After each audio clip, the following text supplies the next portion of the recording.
The 35 cures performed by Jesus Christ, as described in the Gospels, reveal his divine power over disease and illness, offering hope and transformation. Here is a list of the most well-known. Blind Bartimaeus.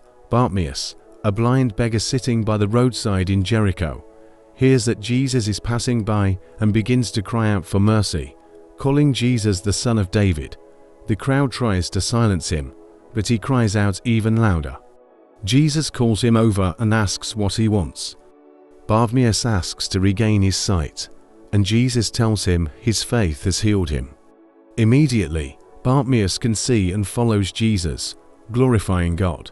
The centurion's servant, a Roman centurion in Capernaum, whose servant is gravely ill, sends emissaries to Jesus asking for a healing.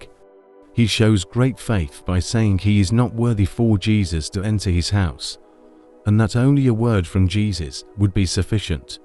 Jesus praises the centurion's faith and declares that the servant is healed at that very hour.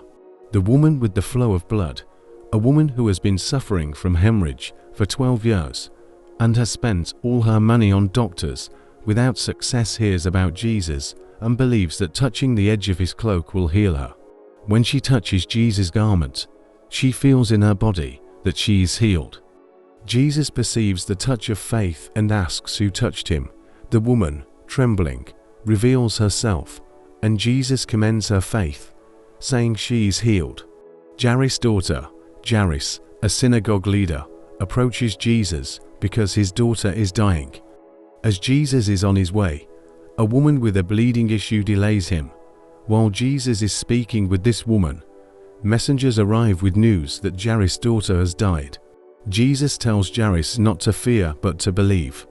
When they arrive at the house, Jesus expels the mourners and laughing crowd, goes to the child, and raises her from the dead, telling her to get up. The man born blind, Jesus encounters a man who was blind from birth and makes a paste from dirt and saliva, applying it to the man's eyes. He instructs the man to wash in the pool of Siloam. When the man follows this instruction, he is healed and can see. The neighbors and Pharisees question the healing, and the man testifies that Jesus healed him, which leads to controversy and his expulsion from the synagogue. The leper, a leper who lived in isolation due to his condition, approaches Jesus and asks for a healing. Jesus, moved with compassion, touches him, which was against social and religious norms. Immediately, the leprosy disappears. Jesus instructs him to show himself to the priest and offer the prescribed sacrifices, but the leper spreads the news, making it difficult for Jesus to move freely. The paralytic in Capernaum. A paralytic is brought to Jesus by 4 friends who lower him through the roof of a house where Jesus is teaching. Seeing their faith, Jesus tells the paralytic that his sins are forgiven, which causes murmuring among the religious leaders present. To prove his authority to forgive sins, Jesus tells the paralytic to pick up his mat and walk. The man gets up, takes his mat, and goes home, astounding everyone. The demoniac of Gadara. Jesus arrives in the region of the Gerasenes and encounters a man possessed by a legion of demons. The man lived among the tombs, screaming and harming himself with stones. The demons beg not to be sent to the abyss, and Jesus sends them into a herd of pigs, which then drown in the lake. The local people are terrified and ask Jesus to leave. The healed man wishes to follow Jesus, but Jesus instructs him to go home and tell what God has done for him. The mute demoniac. Jesus expels a demon from a man who is mute. After the healing, the man begins to speak, and the crowd is amazed. However, some Pharisees accuse Jesus of casting out demons by the power of Beelzebul, the prince of demons. Jesus refutes this accusation, explaining that a kingdom divided against itself cannot stand. The bent-over woman. Jesus is teaching in a synagogue when he sees a woman who has been bent over for 18 years and cannot straighten up. He calls her forward and touches her, and she immediately straightens up. This healing takes place on the Sabbath, and the synagogue leader criticizes Jesus for healing on the day of rest. Jesus replies that the woman, being a daughter of Abraham, deserves to be set free on the Sabbath. The healing at Bethesda. Jesus encounters a paralytic man at the pool of Bethesda, where he had been waiting to be healed by the moving of the waters. Jesus asks if he wants to be healed. The man explains that he has no one to help him into the pool. Jesus heals him, telling him to pick up his mat and walk. The healing occurs on the Sabbath, leading to criticism from religious leaders who challenge Jesus' actions. The withered hand. Jesus heals a man with a withered hand on the Sabbath, challenging the religious norms about healing on the day of rest. The Pharisees are enraged and begin to plot against Jesus, seeking how to destroy him. The deaf and mute man. Jesus heals a man who is deaf and has difficulty speaking. He places his fingers in the man's ears, touches his tongue with saliva, and says, "Ephphatha, be opened." Immediately, the man can hear and speak clearly. The crowd is amazed at the miracle and Jesus' authority. The nobleman's son, a royal official, seeks Jesus to heal his son, who is at the point of death. Jesus tells the official that his son will live, and the official believes Jesus' word. Upon returning home, he finds his son healed at the very hour Jesus had spoken. The blind man in Jericho. Another blind man in Jericho, also called Bartimaeus, is sitting by the road and cries out for mercy when he hears Jesus is passing by. The crowd tries to silence him, but he persists. Jesus calls him over, asks what he wants, and the man asks to regain his sight.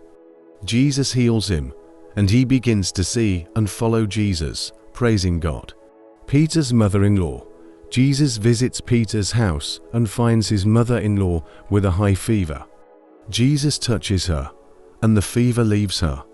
She immediately rises and begins to serve Jesus and his disciples, demonstrating a complete and instant recovery. The possessed man. Jesus expels a demon from a man who is both blind and mute. After the healing, the man can see and speak. The crowd is amazed, but some Pharisees accuse Jesus of casting out demons by the power of Beelzebul. The blind man in Bethsaida. Jesus heals a blind man in Bethsaida. First, he anoints the man's eyes with saliva and asks if he sees anything. The man sees people like trees walking.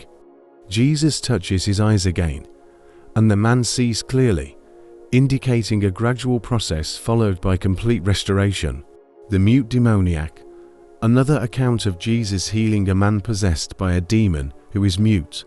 After the exorcism, the man is able to speak and see, and the crowd is amazed at Jesus' power.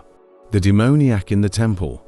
Jesus expels a demon from a man in the synagogue while teaching. The man who was possessed is freed, and those present are astonished by Jesus' authority over evil spirits.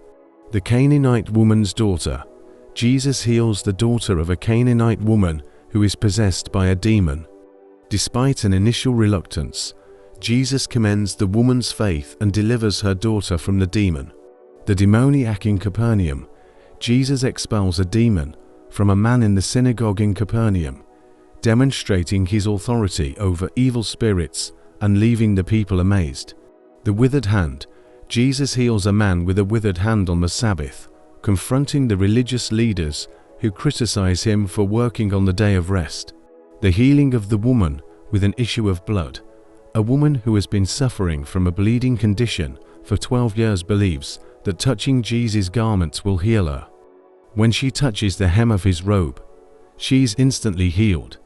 Jesus, realizing that power has gone out from him, asks who touched him. The woman reveals herself, and Jesus commends her faith and assures her that she is healed. The raising of Jairus' daughter. Jairus, a synagogue leader, asks Jesus to heal his dying daughter. While Jesus is on his way to Jairus' house, a woman with a chronic bleeding issue delays him.